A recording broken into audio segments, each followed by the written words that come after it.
మహిళా ప్రయాణికులకు ఉచిత ప్రయాణ సౌకర్యాన్ని కల్పిస్తున్న టీఎస్ఆర్టీసీ కీలక విజ్ఞప్తి చేసింది. తక్కువ దూరం ప్రయాణించే మహిళలు పల్లె వెలుగు బస్సులు ఎక్కాలని కోరింది. తక్కువ దూరం ప్రయాణించే వారు ఎక్కువగా ఎక్స్ప్రెస్ బస్సులు ఎక్కుతున్నట్లుగా యాజమాన్యం దృష్టికి వచ్చిందని, పర్యవసానంగా ఎక్కువ దూరం వెళ్లే ప్రయాణికులు ఇబ్బందులకు ఎదురవుతున్నాయని టీఎస్ఆర్టీసీ ఎండీ సజ్జనార్ తెలిపారు. ఈ సమస్యను అధిగమించేందుకు తక్కువ దూరం ప్రయాణించే మహిళలు పల్లె వెలుగు బస్సులు ఎక్కాలని ఆయన విజ్ఞప్తి చేశారు. మరోవైపు కొందరు మహిళలు అనుమతించిన స్టేజీల్లో కాకుండా మధ్యలోనే బస్సులను ఆపాలంటూ సిబ్బందిపై ఒత్తిడి చేస్తున్నారని, ఇకపై ఎక్స్ప్రెస్ బస్సులను అనుమతించిన స్టేజీల్లో మాత్రమే ఆపుతారని స్పష్టం చేశారు. ఈ మేరకు సిబ్బందికి సహకరించాలని సజ్జనార్ కోరారు. దూర ప్రాంత ప్రయాణికులకు ప్రాధాన్యత ఇచ్చి సిబ్బందికి సహకరించాలని టీఎస్ఆర్టీసీ యాజమాన్యం విజ్ఞప్తి చేస్తోందని ఆయన వివరించారు.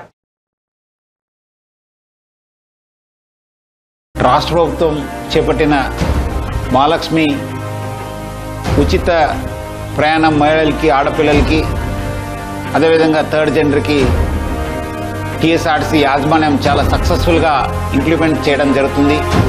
చాలా చోట్ల అనూహ్య స్పందన వచ్చింది. రికార్డ్ స్థాయిలో ప్రయాణికులు మా బస్సులో ప్రయాణం చేయడం జరుగుతుంది. బట్ ఈ ఒక పథకం ఇంప్లిమెంట్ చేయడంలో యాజమాన్యానికి, ముఖ్యంగా మన సిబ్బంది కూడా కొన్ని సమస్యలు తెలియజేస్తున్నాం.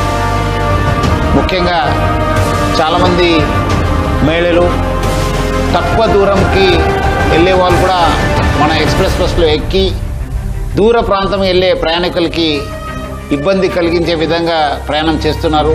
వాళ్ళందరూ కూడా నా తరఫు నుంచి, యాజమాన్య తరఫు నుంచి కోరుతున్నాను, మీరు తక్కువ దూరంలో వెళ్ళే వాళ్ళైతే వెలుగు బస్సులో ప్రయాణించాలని చెప్పి నేను మరీ కోరుతున్నాను. అదేవిధంగా కొంతమంది మహిళలు స్టేజ్ కాకుండా మధ్యలో, రోడ్ మధ్యలో ఆపడము, లేదంటే ఎక్కడ కావాలో అక్కడ ఆపండి అని చెప్పి అడుగుతున్నారు. దీనివల్ల కూడా చాలా దూర ప్రాంతంలో వెళ్ళే వాళ్ళు కూడా చాలా ఇబ్బంది కలుగుతుంది. స్టేజ్ దగ్గర మాత్రమే మా బస్సు ఆగడం జరుగుతుంది. సో ముఖ్యంగా దీనివల్ల కూడా దూర ప్రాంతం వెళ్ళే వాళ్ళు, వేరే ప్రయాణికులు కూడా మేలు జరుగుతుంది.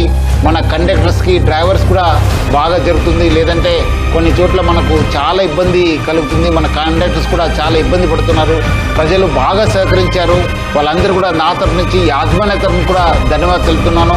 వచ్చే రోజు కూడా ఈ ఒక స్కీమ్ని ఇంప్లిమెంట్ చేయడానికి మహిళలు, ఆడపిల్లలు, థర్డ్ జెండర్ వాళ్ళందరూ కూడా సహకరించాలని చెప్పి నేను మరీ యాజమాన్య తరఫు నుంచి అందరు కోరుతూ, మహిళా లోకానికి, ఆడపిల్లలకి, థర్డ్ జెండర్ అందరూ కూడా నేను యాజమాన్య తరఫు నుంచి కూడా సహకరించేందుకు పేరుగా ధన్యవాదాలు తెలుపుతున్నాను.